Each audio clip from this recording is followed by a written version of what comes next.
welcome everyone. We are really pleased to have Roy from Mary's Meals with us today. Over to you, Roy. Thank you ever so much, Alice. Very good to be here and to have this opportunity to tell you about Mary's Meals, which is a really fantastic charity. What we do is incredibly simple, and we've deliberately kept it really simple. We are feeding over 2.6 million children in some of the poorest parts of the world every day in their schools. So what we do is we provide a free school meal for children who otherwise would be suffering rather serious malnutrition at times, but in their place of education, usually in their school, so that they have the opportunity to get an education that will lift them out of poverty in the long term. So this all started in 2002, and we were feeding just 200 children in Malawi. Today, as I say, we're feeding over 2.6 million children across 16 countries around the world. And we go where it's toughest. So we're in places like Syria and Lebanon, we're in Haiti, we're in Malawi, we're in Ethiopia, and so on. And the idea, as the charity has grown, has remained absolutely simple. This idea that if you can provide children with food, and if you can give them an education, then they can ultimately lift themselves out of poverty. And we've seen that. We have this generation of people who have been in Mary's Meals schools, or schools where they've received Mary's Meals food for many years now. And having started as little children, they're now graduating from university or becoming leaders in their communities. And when we go into a school, we find that the enrollment rates go up. And that's really significant. It's a food charity, but it's also an education charity. And we're also really proud of the fact that 50% of the children that we feed are girls. And that might sound really obvious, but actually in many parts of the world, when it's really tough, when poverty kicks in, when there's hunger, it's the girls who are kept at home rather than being sent out to school to get an education. So we are doing this very simple thing, but it's something which completely revolutionizes people's lives. It changes lives and has changed lives now for over 20 years. So in the UK and in various other places around the world, we don't do any school feeding as such. What we do instead is we do awareness raising, we do fundraising, and we have lots of links with schools, with churches, with other religious groups, with community groups, with businesses and corporates, lots of different people who often get really excited about Mary's Meals when they discover about it. I think we're still a fairly well-kept secret in England. We started in Scotland, an amazing fish farmer called Magnus MacFarlane Barrow, who's written this brilliant book, which I can highly recommend, called The Sheds That Fed 2 Million Children, which tells the story of how he got involved and how it's grown to be this global charity. But it started in Scotland, but we've spread all around the world, as I say. And people do a whole range of different things. Our volunteers get involved in all sorts of things. So one of the things that we really rely on our volunteers to do is just to get the word out. So we are very much a volunteer-led movement, and our volunteers are doing incredible things all around the world. So we've got 80,000 plus volunteers in Malawi alone, for example.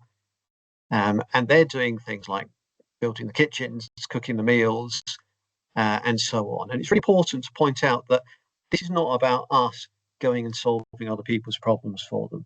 All of our programs are locally owned, they're locally run, it's local food, and it's local communities providing the food for their own children. So that means they're in it for the long term as well. And because of those factors, because it's local food, because it's local volunteers, the price per meal is incredibly low. It's 10p on average per meal. To feed a child for a whole school year on average is £19.15. I could not believe that when I first discovered it. £19.15. And what we find is that because it's such a low amount, it really gives people hope. It gives people a sense that actually here is something I can do that's going to make a really tangible difference. So you can turn on the the radio or the news, and you hear about yet another problem in the world, and you think, what on earth can I do?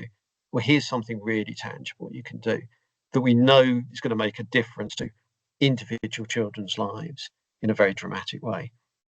So in the UK, we've got this wonderful network of about 700 volunteers. Some of them go out and give talks in schools and churches and community groups and so on. And they are doing wonderful work. Some of those will do it on a very occasional basis. Some of them will do it very regularly. Some people will go and organise those talks themselves. And other people will wait until people like me organise those talks, and then we're on the lookout for speakers. So we are incredibly flexible. I think that's the most important thing to point out with our volunteer network. We're incredibly flexible. If you've got lots of time, fantastic. If you've got very little time, that's also completely fine. We also have people who do work on the admin side of things. So I've got this incredible volunteer who lives in Switzerland, but she is organising lots of school visits for me over here in the UK. So you simply contact schools from Switzerland, organises these trips, and then I or other volunteers in the UK deliver them. So we also are very much open to people who want to do things from home. Home-based volunteering is definitely a big possibility. We've got a very small office in London, and some of our volunteers will go there on a regular basis, some of them once a week or possibly even twice a week in some cases, and often they're doing a lot of really important admin work for us as well. That's in Notting Hill. Our global headquarters actually is a shed in a tiny little village called Dalmally in Scotland, which is where Magnus first got involved in aid work when he started to deliver aid during the Bosnian War, and he just stored it in the garden shed until he got enough to drive to Bosnia for a week, and then he came back having taken a week off work to discover that people were still sending him this stuff, and so he never went back to work, and he found himself doing these remarkable things which grew and grew and grew. But really importantly, kind of to keep him grounded and to keep us all grounded, that's still our global HQ. So another really key part of Mary's Meals is that a very, very high percentage of the money that's donated goes directly to our charitable work, to a really unusual degree. So we talk a lot about simplicity. We talk a lot about stewardship, the real importance of looking after the money and the goods and the time that people give us. And we also talk about hope a lot. So one of the things I often say when I go into schools to children is that I'm going to give you the best bit of maths you're going to hear all day. School plus food equals hope. It's hope for the children that we're feeding, but it's also hope for our supporters in the UK and elsewhere. So we've got community volunteers who go out and give talks. We've got admin volunteers. We've got youth engagement volunteers who will work with young people. So it's often people who are already involved with children, either as teachers or working in youth groups, who want to take that on and find something that their group can do together.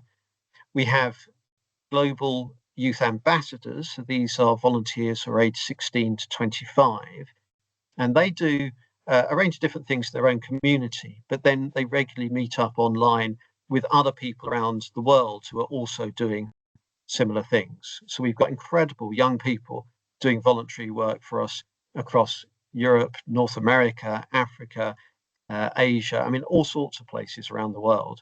And so putting them in contact with each other is actually both really encouraging and also just a wonderful way of them learning and supporting and building each other up. So that's another possibility.